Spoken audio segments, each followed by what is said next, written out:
Assalamualaikum warahmatullahi wabarakatuh. Apa kabar kalian? Semoga kalian baik-baik saja dan tetap diberikan kesehatan oleh Allah Subhanahu wa taala. Bantu channel kami dengan cara subscribe dan tekan tombol lonceng kalian. Terima kasih. Semoga kisah ini bermanfaat.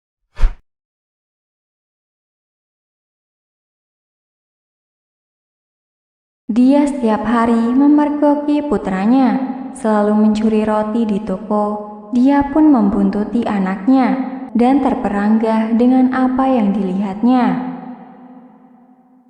Bernama Zhang Fulai, ditakdirkan harus menjalani hidupnya di dunia yang keras baru bisa membalikan nasib. Itulah sebuah pesan yang dikatakan seorang peramal pada ayah Zhang Fulai mengenai nasib anaknya di masa depan. Zhang Fulai ditakdirkan harus menjalani hidupnya di dunia yang keras, baru bisa membalikan nasib. Itulah sebuah pesan yang dikatakan seorang peramal pada ayah Zhang Fulai mengenai nasib anaknya di masa depan. Saat itu Zhang Fulai baru berusia 3 tahun. Sebelum peramal itu pergi, dia berpesan pada ayahnya Zhang, jangan pernah menghalangi apa yang dikatakan Zhang Fulai di kemudian hari, karena itu adalah garis kehidupannya. Benar saja, Zhang Fulai tidak hanya nakal semasa kanak-kanak. Saat sekolah dasar, juga kerap melakukan hal-hal buruk setiap hari. Apalagi setelah lulus dari sekolah menengah pertama, ayahnya semakin tak bisa membuat apa-apa. Dan ketika Zhang Fulai merintis karirnya di kota besar, ayahnya juga tidak menghalanginya. Tak terasa 20 tahun pun berlalu dan Zhang Fulai yang dulunya preman di kampungnya dan sering keluar masuk kantor polisi itu telah menjadi seorang pengusaha yang kaya. Seperti yang dikatakan oleh peramal waktu itu, kesuksesannya ini bukan didapat dengan cara positif. Meskipun kadang-kadang harus berurusan dengan kantor polisi, tetapi frekuensinya semakin sedikit. Belakangan, tempat-tempat yang dikunjunginya juga semakin berkelas. Zhang Fulai sekarang sangat jauh berbeda dengan Zhang Fulai dulu. Status dan kedudukannya sekarang cukup disegani. Kemudian dia pun menikah dan memiliki seorang anak laki-laki. Namun, tak disangka putranya mewarisi gen ayahnya. Zhang Fulai, putranya juga sangat nakal dan suka berbicara kasar. Zhang Fulai yang dulunya seperti itu tidak ingin melihat anaknya mengikuti jejaknya. Namun, dia tidak berdaya menghadapi anaknya yang nakal. Putranya yang baru duduk di bangku SD itu bersama persis dengan kelakuannya ketika itu. Belakangan, Zhang disarankan agar membuka beberapa cabang toko roti dan berdagang secara normal. Jika ada pengemis yang meminta-minta, berikan saja. Dengan kekuatan ekonominya sekarang dan uang bukan lagi yang diutamakan, dia pun merenung lebih baik melakukan sesuatu yang baik sekaligus memperbaiki reputasinya.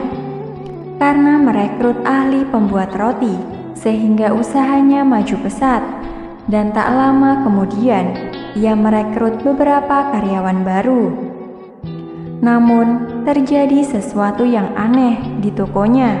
Pasalnya, jumlah roti yang sebelumnya selalu tepat menjadi berkurang setiap hari sejak karyawan baru datang.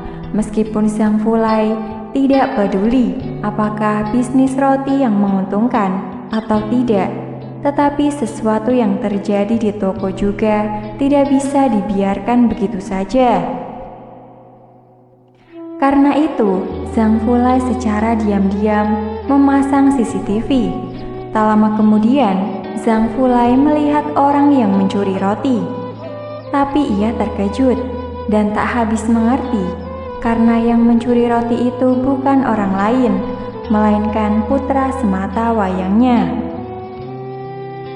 Putranya tidak kekurangan apapun, tetapi mengapa harus mencuri roti?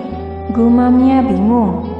Karena penasaran, dia pun memutuskan membuntuti putranya, ingin tahu apa yang sedang dilakukan anaknya.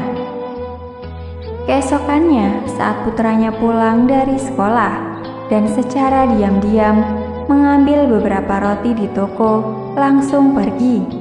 Zhang pun mengikuti dengan diam-diam dari belakang.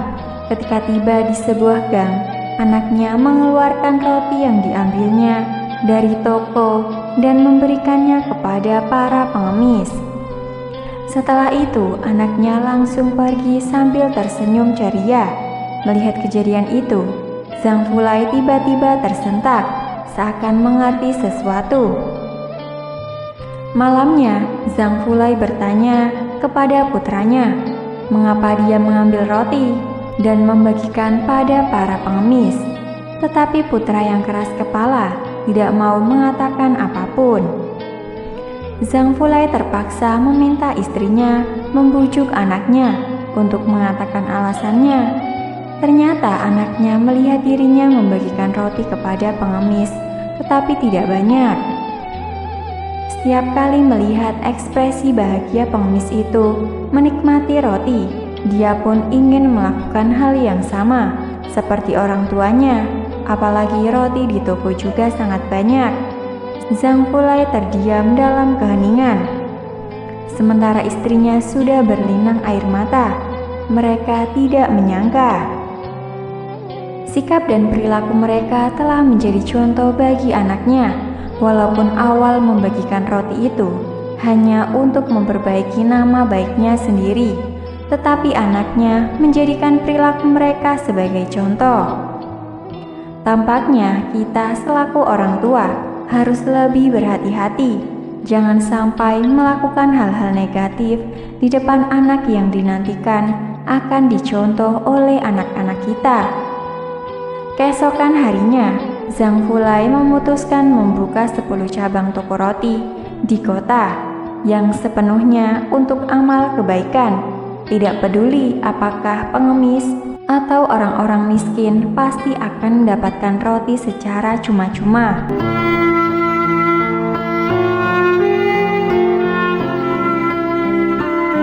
Assalamualaikum warahmatullahi wabarakatuh. Apa kabar kalian? Semoga kalian baik-baik saja dan tetap diberikan kesehatan oleh Allah Subhanahu wa taala. Bantu channel kami dengan cara subscribe dan tekan tombol lonceng kalian. Terima kasih. Semoga kisah ini bermanfaat.